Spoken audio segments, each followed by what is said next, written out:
And we're recording. Excellent. Good evening, folks. Welcome to the latest video for the Yorkshire EV Club. And today we have YouTuber Garry Whittaker, and I'm going to chat with him. Quite formal. It's a Friday night, so beer will be taken. Some club members have kindly got some questions for Garry. So over to Garry. Tell us a bit about yourself, Garry. Well, I've been an EV driver for just about a year and a half now, actually. But before that, I've been incredibly interested in EVs for a very long time. My I-Pace, which you can see behind me, is a company car. So I've had to wait until the company's actually got itself in the right frame of mind to buy EVs before I could actually have an EV. Before that, I was one of these people driving one of these self-charging hybrids. It's a starting point, isn't it? Yeah. It is a side point. It hooked me. I mean, I really wanted the electric part of it more. Really wanted it. But I also write for the Fascinating Tech magazine, which is an online magazine, and I get a chance to review EVs for them. And I think about 3 years ago, I took part in the Electric to EFA challenge, which I don't know if you know what EFA is. EFA is a massive tech show which happens in Berlin every year. Oh, I'm not familiar with it. No. And I think it's either 3 or 4 years ago, a group of journalists all got together and said, we're going to actually have a sort of a race to Berlin. We'll start off at the same time. We'll take different types of vehicles and we'll see who gets there first. No breaking of any speed limits. Obviously, in Germany, you don't have speed limits, but no breaking speed limits. You basically just had to get there quickest. And I took a Tesla. I took a Model S. I rented that. And we did the Electric to EFA challenge, which I documented on Fascinating Tech, which is basically how I got involved with a lot of the other YouTubers who do EV stuff. We started chatting about that stuff at that time. And we succeeded in getting to Berlin, which, funny enough, a lot of people thought we weren't going to make it, which I knew from day one I was going to make it. That Tesla has plenty of range. There was plenty of superchargers around. It wasn't going to be a problem. I was going to get there. And we actually beat two of the guys who were in petrol cars, because it was a bank holiday weekend and they had massive queues to the garages, and it was actually taking them longer to get to fuel than it was taking us to get charged and get on our way. So that was quite interesting in its own right. I learned quite a few things then. I learned how difficult it is to find chargers, sometimes the lack of signage, which is a nightmare at times. Oh, yes. And finding, everyone uses 3 words, don't they, to try and find I think that's a really good idea to do that. It's got better. I mean, certainly now the apps have got a lot better in locating things, and people go out their way to actually give you better descriptions of how to find chargers. I just remember there was one in Antwerp we were trying to find, and every floor says this multi-story car park has chargers, but it didn't tell you which floor they were actually on.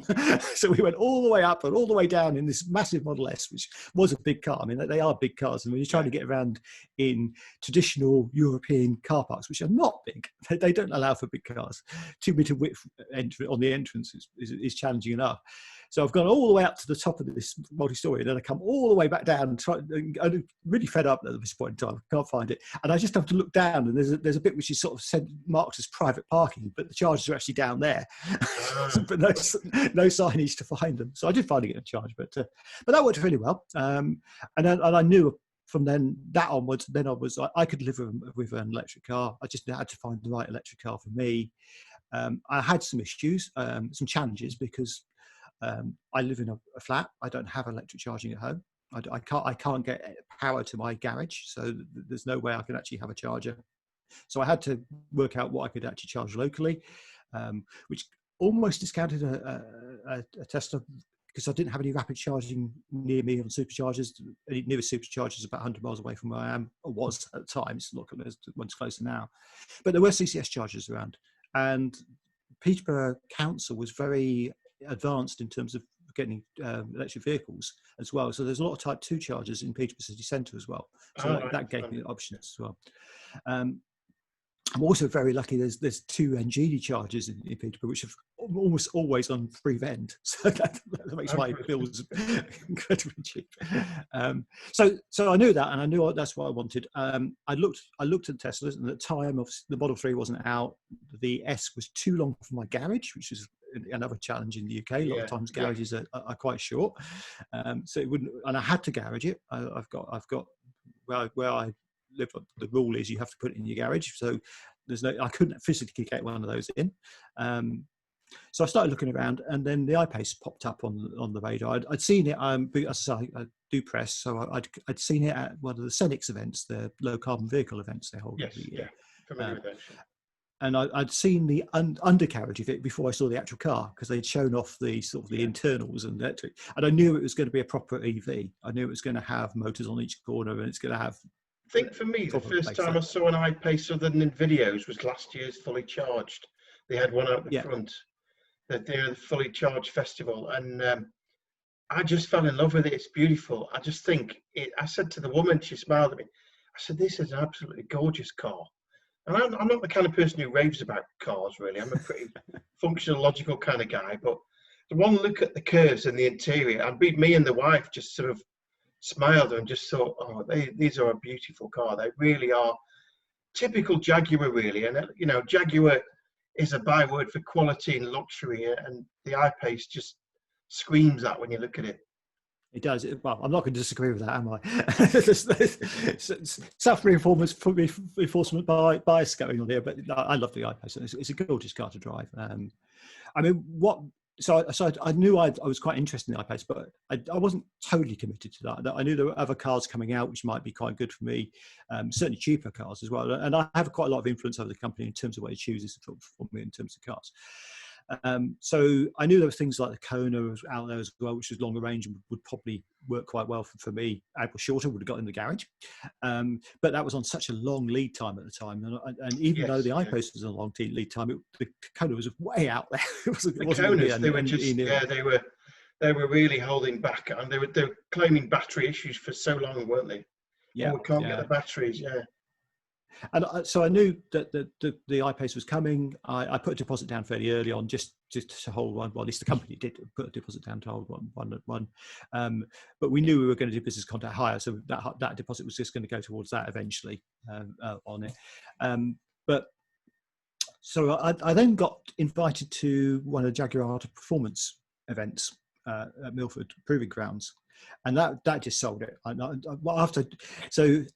What always gets me at Millbrook, not Milford, Millbrook's Proving Grounds. Millbrook has got this alpine circuit. How you can have an alpine circuit in the middle of flat England? I'm not quite sure, but they actually dig it into the ground, and it has hairpins. And driving the I-Pace around hairpins is just an experience. I can imagine. Because one of the great things about electric cars is, and not many cars do this, and certainly the Teslas don't do this as well, you can actually implement a thing called torque steering. So you can adjust the power going to each set of wheels to basically push you around the corner faster. Wow, yeah. And it will take a hairpin very, very quickly, 50, 60 miles. I was following this racing driver who was taking this around in sort of convoy. I'm thinking, I'm really going to go that fast around that corner? I'm not sure I feel comfortable. And then the car just hung in there really well. Yeah. So yeah. You've got to trust you when someone's driving it without speed. Yeah. Well, actually, that wasn't the word. So they actually took us on about 4 different experiences that day. So they had us like a drive out in the countryside where we partnered up with other people, and that was quite good. Actually, the person I partnered up with is now a member of the club I'm a member of as well. So we talk regularly. And then we also were partnered with a professional driver who took us around the speed circuit at some rate of knots. And then we were allowed to go around the ring ourselves at a rate of knots as well, which was really good. And again, showed the confidence in the car. And you learn quite a bit about the car from that. So after that, I knew that's exactly the car I wanted. It fitted all the criteria. It fitted my garage. It had long enough range, because I'd basically worked out that I would be comfortable with a 2-hour drive range car. Yeah, I think I've been subscribed to you as a YouTuber for about 6 months or so. That sound about right? How long have you been going now? I've now been, YouTubing. I've been doing YouTube for quite a few years, but not about the I-Pace. Yeah, so I started the I-Pace channel immediately I got the car. So that was in February 2019. So that's when I first got the vehicle. Prior to that, I'd done the Fascinating Tech channel, which, as I said, we covered the Berlin stuff at that point as well. Well, you're the only guy I do follow that does the I-Pace. I don't think there's any other dedicated channels that I've seen for the I-Pace. No, there are a couple of people doing I-Pace stuff now, but not Abu Dhabi Dude is the other guy who does a lot. We share it. We actually do a program together called the I-Pace Driver Show, He's up in Scotland and covers a lot of the charging up there, which is quite interesting on the I-Pace at times, quite challenging, because that's something we can talk about, the I-Pace charging, which has got a lot better, but it was CCS is a interesting standard, or non-standard in my mind. Well, before lockdown, we used to have quite a lot of meetings with our group and out at the Yorkshire EV Club, and we've got one guy who comes occasionally when he can, Phil, and you won't mind me saying this, but he might be a little bit of a natural moaner because he's always having problems with the I-Pace. There's always something frustrating him about it, but a lot of EVs are new, aren't they, and there's issues. Yeah, I mean, it's a ground-up EV, and it was one of the first. There's two things which was kind of the first cars to have it. It had a 200-volt battery, which wasn't normal at the time on CCS, and it was one of the first cars which had rapid charging on CCS. It was one of the first higher than 50 kilowatt charging CCS cars. Obviously, we've got a lot of them now, but we didn't have then.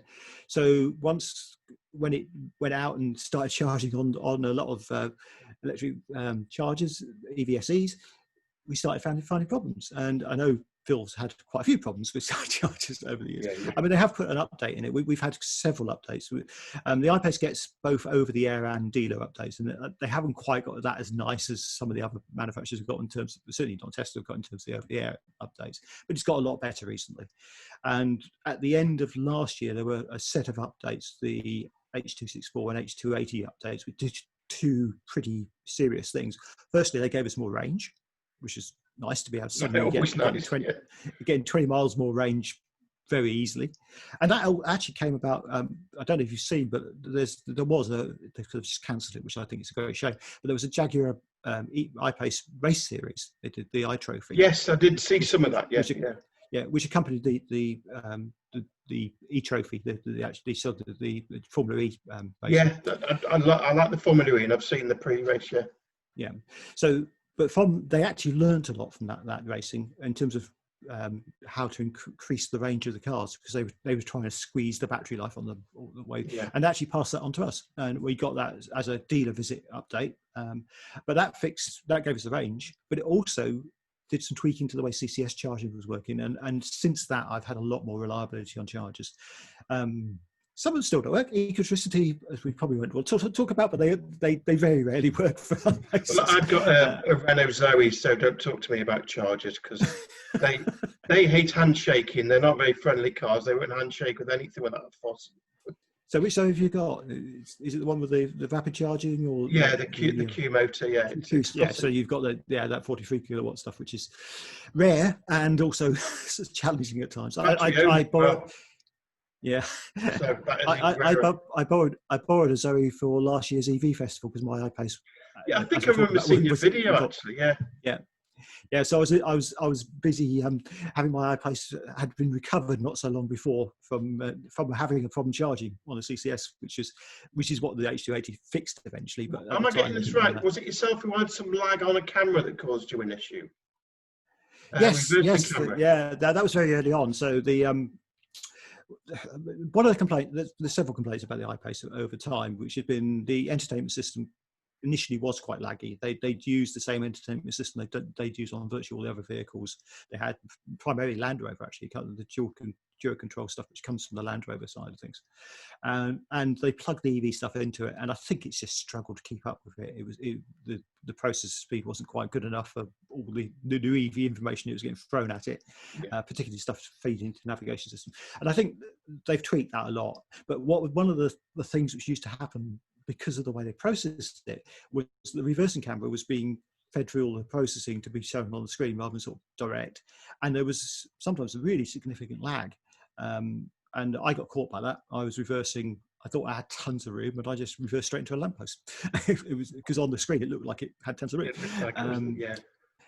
And I should. I mean, it's my fault. I knew it had lag, so I should have been paying more attention. But that's got a few people out. But I have improved that. Everything's. I mean, that's the great thing about all modern cars generally. I'm not just talking EVs here, but where they have got the ability to be updated over the air and the manufacturers actually use that, then you do get these things fixed pretty quickly. Yeah, and that's and that must save them money ultimately in and labour time and things like that, and people taking things to dealers just to have a flash drive plugged in, and there's not a Jaguar dealer on every street corner either, is there? Let's be honest. No, but to be fair, we have had some of the updates have had to be done by dealers, and that hasn't always been a very good experience for some people. Some dealers, as always with dealers vary, and there's some really good I-Pace trained technicians who know what they're talking about, and there's some which don't. And I think they're learning lessons. I mean, I'm quite well engaged with the Jaguar guys and girls now, and they definitely are learning the lessons of this and trying to work out how to improve these services going forward for EVs. But certainly in the early days, they trained up one technician from each dealership on the I-Pace, and this is not uncommon practice in all dealers for virtually all manufacturing networks, that they tend to train a single person on a single model, and it's okay normally if you've got XJs and X. Yeah, sorry. Go on. I was going to say, if you've got XJs and XEs and they're all pretty much the same car. You got one, so you end up with several people who can swap over. But the problem they were finding is they were getting a lot of people going back to the garages with issues, small minor issues, and then this EV technician was getting snowed, and then quite often they get fed up and move on. He's only got to go off long-term sick, hasn't he, or be on holiday, and you've got no technician. You can no backup. So I think, I mean, things have improved. Definitely things have improved, but there are still issues. We have, it's a really common EV issue. It's not a particularly a Jaguar problem, but 12-volt batteries seem to have been a particular problem. Yeah. Well, of course, I guess, a lot of the batteries themselves, the 12-volt batteries weren't designed to be charged in the way they are with an EV. They're used to alternators, I suppose, aren't they? I don't know. Yeah, well, I think people are familiar with alternators, so they don't necessarily think about some of the things which would be problematic for an EV. I mean, I take the other car I've had quite a lot of experience with recently is the MG ZS EV. We had one long-term test for the magazine, and one of the problems that's got is if you sit in it and you start watching videos and things while it's charging, the 12-volt battery would drain unless it's in ready mode. So it can be on charge, and you're just sitting there in accessory mode, and your 12-volt battery's gone. Of course, you're charging the traction battery, aren't you? Yeah. I mean, the Zoe's a little bit funny like that. I mean, with two Zoes, my wife's got an older one, and I replaced the battery after about a year of having it, and even the new battery drains after about a year, one winter, and it's kind of, it's just, she doesn't do enough miles, I don't think, to sort of put a proper charge in it, But they recommend with Zoe's, if you open and close the door every couple of days, if you're not driving a lot, that informs the traction battery, we better give the 12-volt the top up. But that was interesting, because they actually had that on the notes when I picked up my Zoe rental, which I had for a few weeks. I quite enjoyed driving. I really enjoyed driving Zoe. The range used to drive my partner absolutely crazy because she thought it was going to run out any second. But it's one thing I'll say about the Zoes is the GOM is very accurate. Yes. Not when you first top it up in your first drive. Obviously, it finds its level, but once you get into a journey, the GOM tends to be pretty much what you're going to get. Whereas with the Nissan Leaf, I ignored the GOM completely. That was my first couple of cars, was the Leaf. Ignored the GOM completely and went by the battery percentage. It was the only way. Yeah, I found that the one thing that I found with the GOM was that I'd been driving it on my own for several days, and then having a passenger in, suddenly saw the GOM fall off the cliff. But to be fair, that's the same with all cars. I mean, they are guessometers, and the range estimate in the I-Pace hasn't been particularly brilliant over the years. I mean, certainly the one on the map was very, very far out for a long while. Just been fixed in an update, which has definitely improved it, but all these things, your driving style changes day to day, and quite often, I mean, if you're basing it on your regular journeys, and then you suddenly go on a longer journey. I mean, my regular journey is and I've not been doing it for the last few months, but it's normally sort of like a 5 minutes on 30, 5 minutes at 70, 5 minutes at 30, and then that's not a good profile. And for you've any always got a EV. lag on a GOM, of course, haven't you? Because it's thinking about the Yeah. last few miles. And Yeah. when I had my Nissan Leaf, we did an airport run from Hull to Manchester Airport, and the weather was diabolical. And we were going over the top, Saddleworth Moor, and it was rainy and windy. And I said, Julie, just look at that range. I'd never seen range drop like it. It scared me to death. So the only good thing here, Julie, is we've got 10 miles downhill on the other side. So. Yeah, I think people, you start to understand more about weather use, economy, and the like once you've got an EV. I mean, it affects petrol cars just the same. It's just you don't tend to notice it as much. Yeah, that's right. You've got the information there, and also I think the other thing which certainly I found trying to explain to people the whole thing around battery charging speeds. Yes. I mean, one of the complaints we get a lot in the I-Pace group is it doesn't charge at 100 kilowatt. Well, it does for about 2 seconds, but then it drops down to 80 and then 50 and slower. Yeah, I think the way they present the charging speeds sometimes is a little bit misleading. It'll charge at a maximum of, but it's not always going to charge. And sometimes it's down to if you've got a charger that's got two sides that can be used simultaneously, and they share the power, don't they? Sometimes. Yeah. But even if you've got say a 350 kilowatt peak charger, like some of the Ionity ones, for example, you can, if you turn up in the pouring rain and it's cold, that charger's cold. It's not going to give you full peak at the same time, even if your battery's warm, which it probably isn't, which is the other thing, of course, as well. So I mean, and it's, the figures on the I-Pace are basically the battery pack has to be at least at 25 degrees to get any sort of speed of charge. And it's got battery cooling, so quite often it's not actually that. Yeah, I mean, temperature's king, isn't it? I'm just looking at the trouble Nissan have had with their battery management software and what have you. Yeah, it's very difficult to get this right. I mean, one of the things I do like with the Model 3 and the other Teslas is this business of where they actually warm the battery just before you get to the charger. I'm hoping we're going to start seeing that on some of the other cars, because that's a really good idea. It's software achievable, isn't it? So it is, yeah. But I think, certain charging has got a lot better for me in the last, since I started doing this. I mean, it's certainly not been a problem. I mean, I took the I-Pace, as you probably saw, to Berlin last year, did 1,000 kilometers in a day, and charging was not an issue at all during that. Other than finding chargers, I did have some problems with signage and finding them again. Standardization, that would be great. I mean, one thing I do notice traveling in Europe is if you go to Holland, the signage is just so good there for where chargers are, and they've got standardized signs, and it just, where to find things. And you come back to the UK and you struggle sometimes to find where these chargers are hidden. And of course, because we haven't got a really good charging network on the services, although that's likely to come for some of the stuff which we've been hearing about this last week, that's a challenge. And when you're going off piste to find a Polo or whatever, or an Instavolt, restaurant or pub car park, you sometimes just struggle to find these places. But obviously we have got all the apps, because one of the things which is a little bit disappointing with the I-Pace is the inbuilt maps are very European biased. If you're going for chargers in Europe, you can find them on the maps. They usually turn up quite happily. Try and find Polar or Instavolt or Engini chargers in the UK. They're not going to be on your maps. So, but we do have. You just find a Holiday Inn if you want a Polar. Yeah, that's true. You just find it. Search for Holiday Inn, so they're usually gone. But we have got CarPlay and we have got Android Auto, so you've always got that option, and you can search for them using that. But it's a shame. I mean, because the mapping could work really well if we had those chargers built into it. Yeah, it's funny, isn't it? Everyone's got their own solution around mapping and what have you.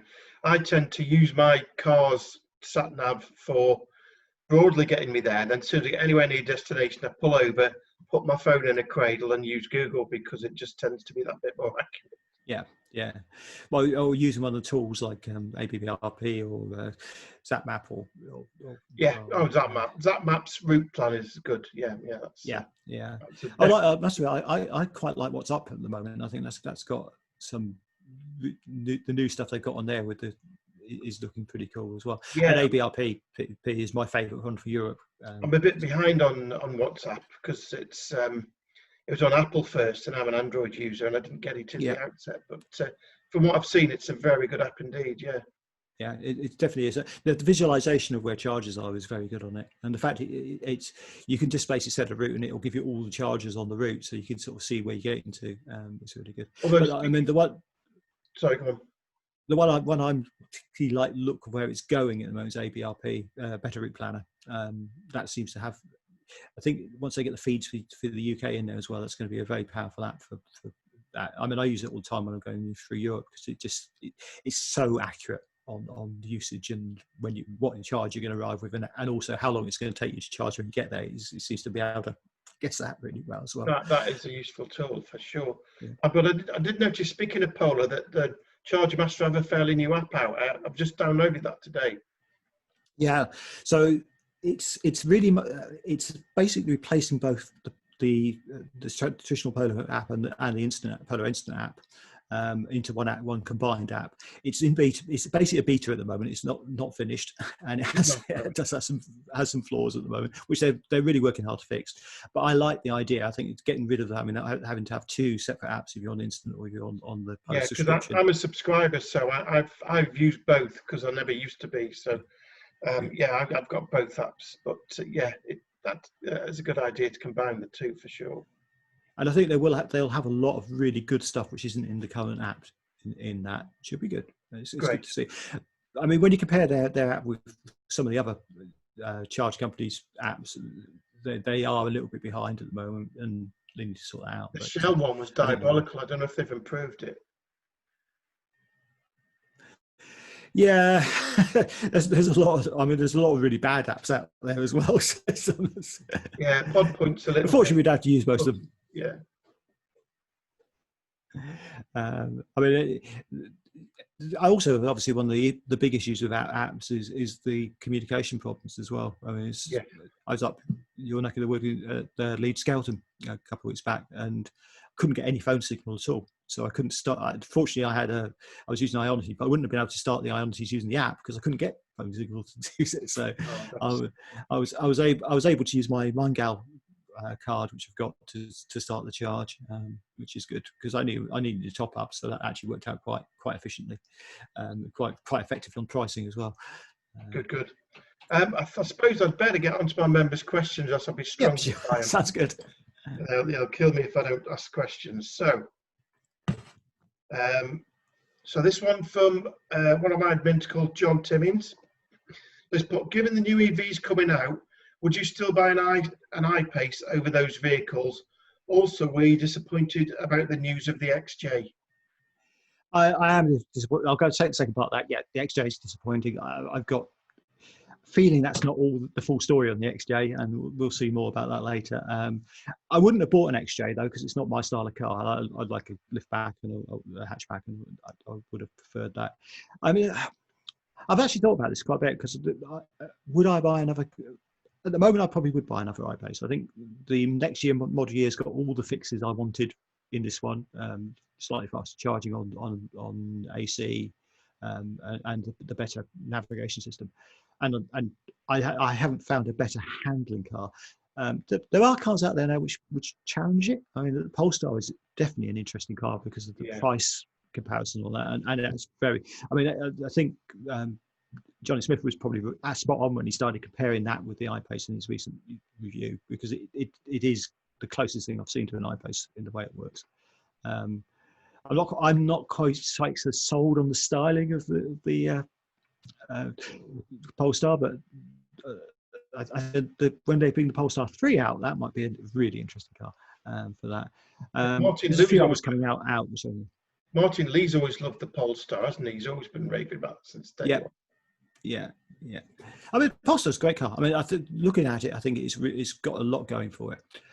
Slightly slower than the I-Pace, but I mean, I love the tech in Teslas. I absolutely adore the ease of use of that. The Polestar's got a very ease of use screen as well, which I thought was very good compared to what the complexity of the I-Pace, because it is at times frustrating in terms of its complexity. Another question for at the John. moment, I can't. Sorry, go on. Sorry. Cut you off mid-flow there. Sorry. No worries.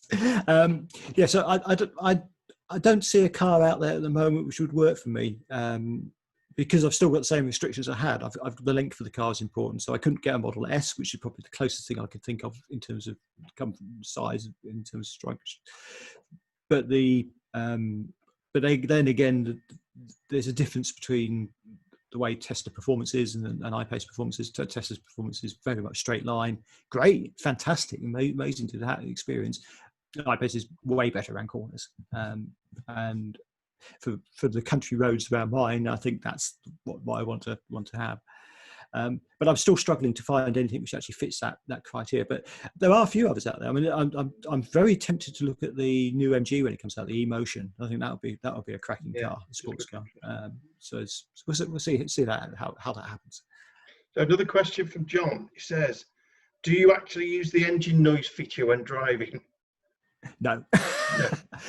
I don't. I mean, you do get it when you're in dynamic a little bit anyway, because you can't fully turn it off. But I turned it off fairly early on. I like the peace of quiet of an EV. I don't need to be enforced. There's plenty of motor noise comes through the I-Pace anyway. There's a little bit of that fed in anyway, which is the proper noise, the motor, and it sounds great.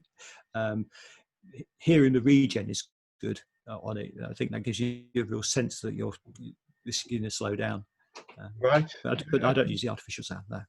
I've always thought it had an interesting sound, the I-Pace. It's one of my favourite in tonality. I mean, it's the Zoe. If you've heard the Zoe at low speed, that sounds like a space shuttle. It's weird.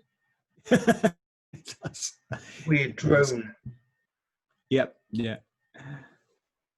So a couple of questions from Paul. How does the Jaguar EV compare to the fossil fuel version?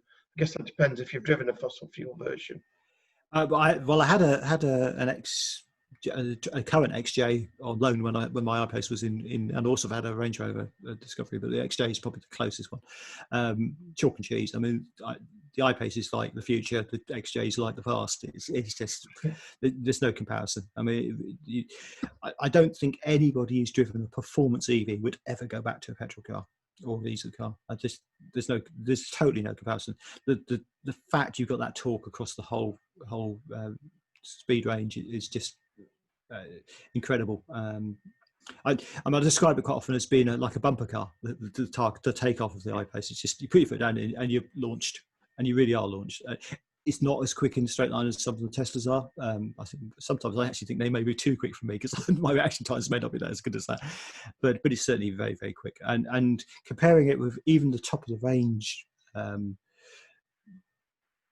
turbo-based Jags, the performance is just so much better. But what's equally interesting with the I-Pace is because it's a big car. I mean, it's an SUV, but it really is a sports car. It handles like a sports car. It steers like a sports car. Yeah, this whole 0 to 60 and 0 to 30 speed, it doesn't do a lot for me. There's nothing compelling about that. I like a nice solid. I like a car that gives me the acceleration when I want it, gets me out of trouble if I need it, and I like that nice ride. But I'm not interested about being the first guy to 60. I actually think the more important speed is probably the 30 to 50 and the 50 to 70 speeds, because those are the two accelerations you have to do when you join roads and you're trying to get onto things. And that's the beauty of any electric car, really. I think that over a fossil fuel version is, especially where we're talking sports cars, because virtually all modern sports cars have got some form of either gear lag or throttle lag or turbo lag. Yeah, never had an EV where I've been disappointed with the acceleration, and the Zoe I have now is slower than the Leaf I had prior, but it's still not too shabby when it's needed, and then I put my foot down hard, it's there. So. Yeah, I mean, even the MG ZS EV is perfectly acceptable acceleration and performance. It goes better than some of the Mercedes sports cars I used to drive. So it's crazy that that's a 20-odd thousand pound car, and it's outperforming some 50,000 pound cars. Yeah, just so smooth and right. Like you say, the future. we all know it, and we try and convince everyone we meet, really, don't we? Let's be honest. Yeah, we do. I mean, people talk about Tesla Smile. There's also an I-Pace Smile as well. If you actually get someone in an I-Pace and give them the chance to drive it, especially around corners. That's the thing. If you take it out of a country lane on bends, it's a lovely feeling. For me, it's so planted. That's the thing about it. The Tesla is your Apple. The Tesla is your tech, and it's all the shiny apps and gazmo. For me, the Jag is your refinement and your beauty. That's the way I look at it. Yeah. I'd like, and it's happening with the new model year. I'd like to see a bit of that tech side pushed into the I-Pace to make it a little bit more refined on the tech. In a subtle way. But in terms of somewhere to be in for a long journey and be comfortable in, and I've compared. I mean, I've driven all the Teslas. I've driven the I-Pace. I've driven the Mercedes EQC, some of the other EVs as well. And for me, the I-Pace is the most comfortable of them as a driver. I'm sure passenger, but actually sitting and driving, it's definitely the most comfortable one to be. So I'll hit you with one final question. It's a typical question from Paul, my friend Paul. Paul, have you ever used full power at the traffic light Grand Prix to embarrass a BMW driver or other make, I suppose? Keeping within the speed limit, of course, is Paul. I haven't done it at traffic lights, so I don't tend to do that sort of stuff. But I have on the Autobahn. I've totally embarrassed the BMW on the Autobahn going past it. I did actually take the car, the I-Pace up to 200 kilometre per hour. Sort of, it actually goes about 208 VMAX on a fairly empty Autobahn, but it's so planted. The fact it can do cruise control at 185 kilometres per hour is it's just unbelievable, and that's with auto steer as well. So I'd imagine that range drops pretty quickly at that speed. Yeah, the range does go. I mean, but you still get a significant amount of range. So it's obviously that's the one thing about the I-Pace. I mean, I call it an electron guzzler. It's a performance car, and you wouldn't expect a performance sports car not to consume more than a thing. And to be fair to Teslas, they've got that absolutely right. Their economy is just unbelievable. The ones which always get me though are the Kias. I mean, the Kia Soul economy is just unbelievable for what the shape it is. Yeah, People always talk about the I-Pace aerodynamics must be the problem, but if you look at the Kia Soul, how does that get the economy? It gets the Ioniq as well. The Ioniq is legendary, isn't it? EV drivers are always saying how, and I don't know how they do it. I mean, no one really knows their secret, do they?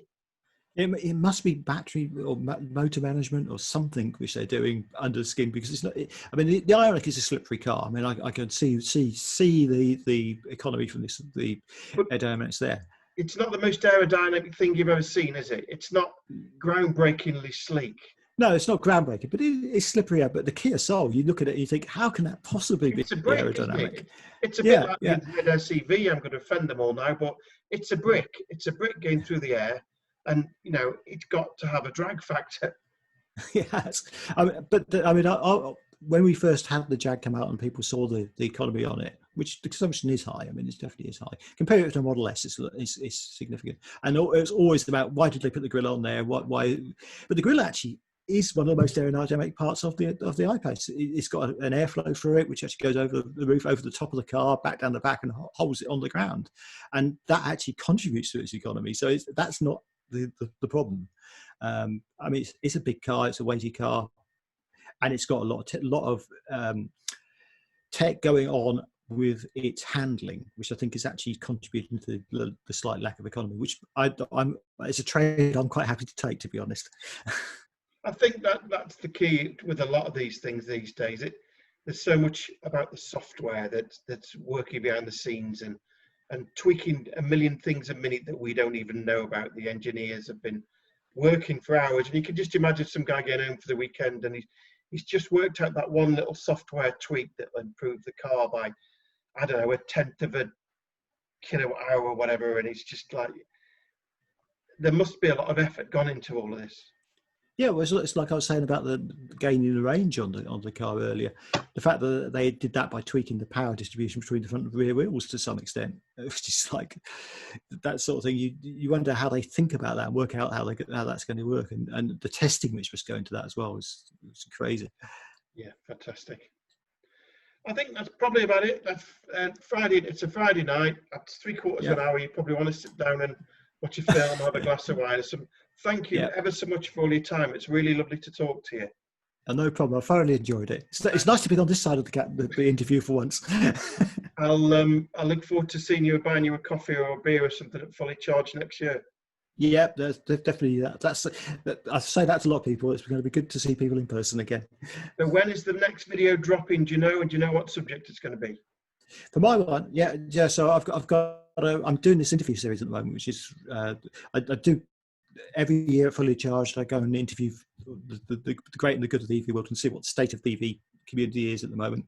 And I talk to charger manufacturers, network providers, and also fellow YouTubers. And I've done a series of interviews. I started off with James and Jones and Kate, which I put out, and I've got one coming up with Jill Knoll, who you may know from the EV Association of England. I saw the one with James as well. I enjoyed that. Yeah. So that's the next one that's coming out. Is Jill one. Part of it dropped yesterday in terms of audio. You're talking about the EVA video. Yeah, EVAE, and also her day job, which is really interesting, and EV Clicks as well. So that's interesting. And then I've got the next one after that, which is I just loved. It was a fantastic interview. I interviewed the whole of the committee of the EVA Scotland. Right, brilliant.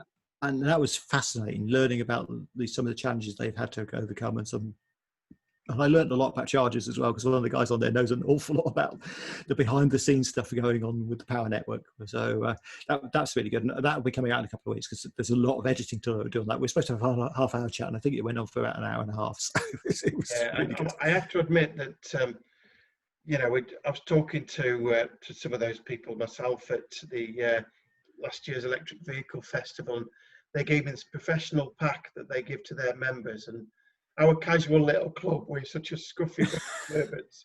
We've all got our own style and niche, but it's he showed me this pack, and I just thought, you guys have got it right. You've done your research, and we just to be fair, we're Yorkshire. We drink our Yorkshire tea. We are and the beer. Yeah, and the beer, of course. But I mean, obviously, the EVA Scotland have got funding, so they've got grant money, so they've been able to do some of this stuff, which a bit more professionally, perhaps, than others of us would have done. But they're a great bunch of people, and that's a really good interview. So I've got that coming up, and then I've got interviews coming up with Engini, hopefully BP Charge Master. I'm still trying to get Instavolt on as well, so I'm going to have quite a lot of these over the next few weeks, scattered amongst my other stuff as well. I'm just doing a follow-up to my... Feel free to drop them in the Yorkshire EV Club on Facebook anytime you like. I will do. And the other one I'm just about to do, which I think will be significant to members as well, is a follow-up on my how to charge cheaply at Ionity, because that's I think quite a key thing at the moment. So I mentioned the main gal card. That's quite good.